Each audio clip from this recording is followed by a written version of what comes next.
keep it in San Francisco, this is actually something that was really, really, it was really meaningful to me because I don't know if y'all saw the video of the guy watering the homeless woman in front of his. Yes. So in my head, when I first saw that video, because homelessness is a real problem in Austin, right? Absolutely.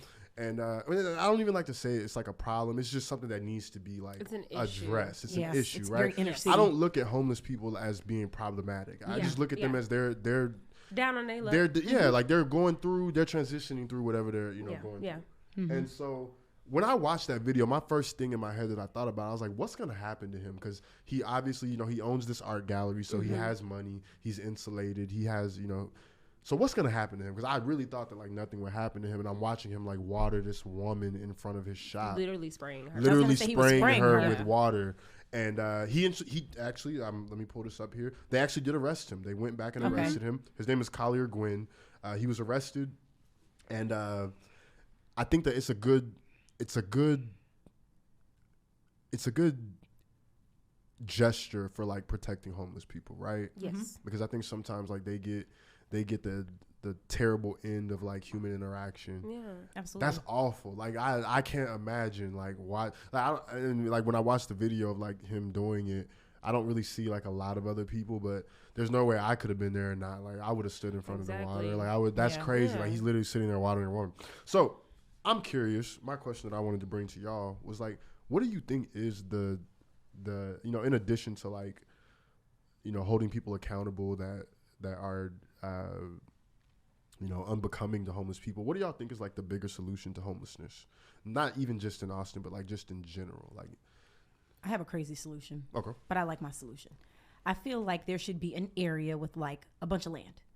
And as we know, like down here, they provide a bunch of tents and all of that. There should be an area for them to take these individuals to, with stalls for them to bathe, with an area for them to be provided food, but a place where volunteers, mental health professionals, social workers, caseworkers, whatever, can come out and provide services. Okay. And then other nonprofit agencies and even like government funded agencies can come out and provide support, whether it's meals, cards for mental health support. Okay. Here's information for sexual assault services. If you are a veteran, here's a connection, but putting them all in a place where they can be free and be homeless, and a place where individuals in the community can also come and volunteer would be great. They're not housed here. They're just, people have access to them here. Yes. Okay. But which is why I'm thinking like a huge ranch or something, but this is their space. It's their safe space, a place they can't be pushed out of, a place they can't be told how to live and what to do, a place that's just for them, and they're all in one area. It'll clean up the downtown area.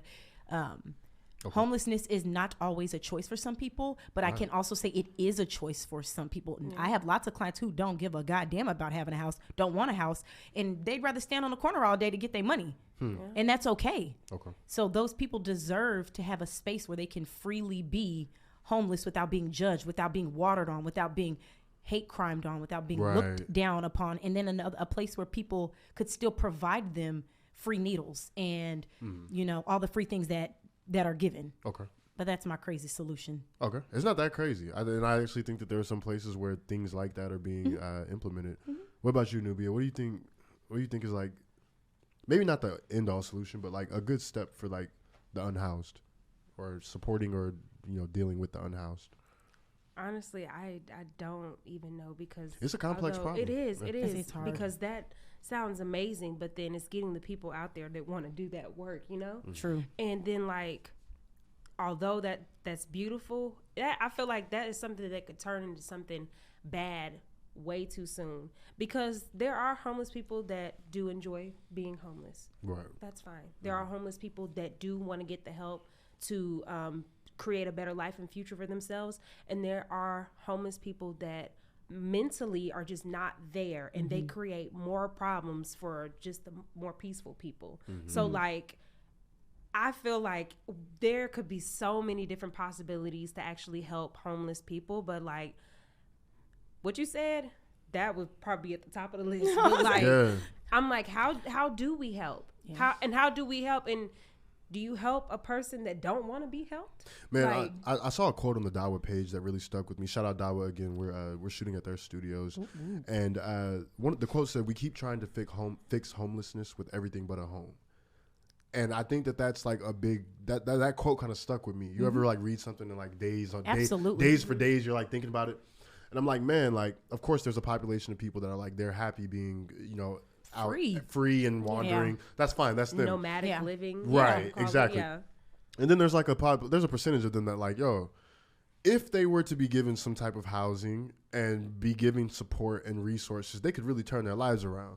And so I think that to me, that's the solution. Like we have to find it. We got money for everything. Yeah. We send billions to Ukraine. We have money. Yeah. So it's not that we don't have the resources. It's just about allocating them and making the issue important. Yeah. And I think with something like that, it'd have to be a temporary situation, like where you get so many months and then, all right, let's move you up to here. Like transitional living. Then, like, because you can't stay there forever because there's still more homeless people that need help. And, I think you could rotate them out. You could use that to weed out the people that are, like you said, some people, they're comfortable. Yeah. Some people are, like, I don't know if y'all seen some of these homeless camps.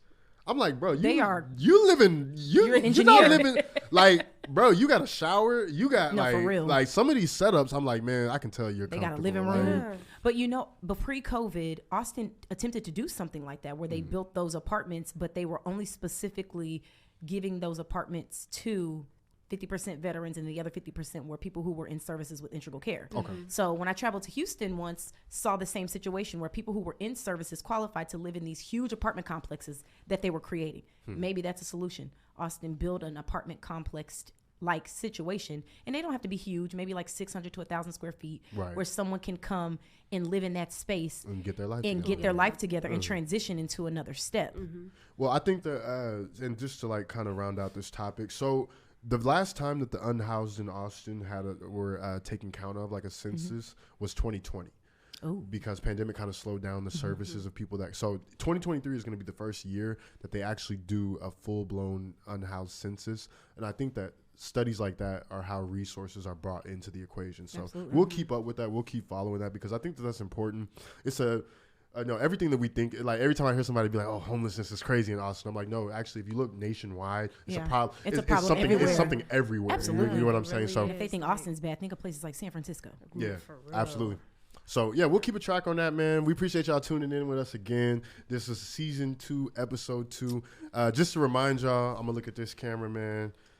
Let me go ahead and this is what we're giving away right now. 50 followers. We're going to put everybody in a hat, and I'll let Bree or Nubia or both of them pull somebody, and we're gonna give away concert tickets, man. You're gonna get to turn up for spring break. Kodak Black, Gorilla, and Lil Wayne, whoop, whoop. all in Texas. And y'all said Shaq was DJing, right? Shaq is the DJ, man. I just can't get past that. It's gonna be a turned up event. So follow us, interact, man. Hashtag the Flexcast on everywhere.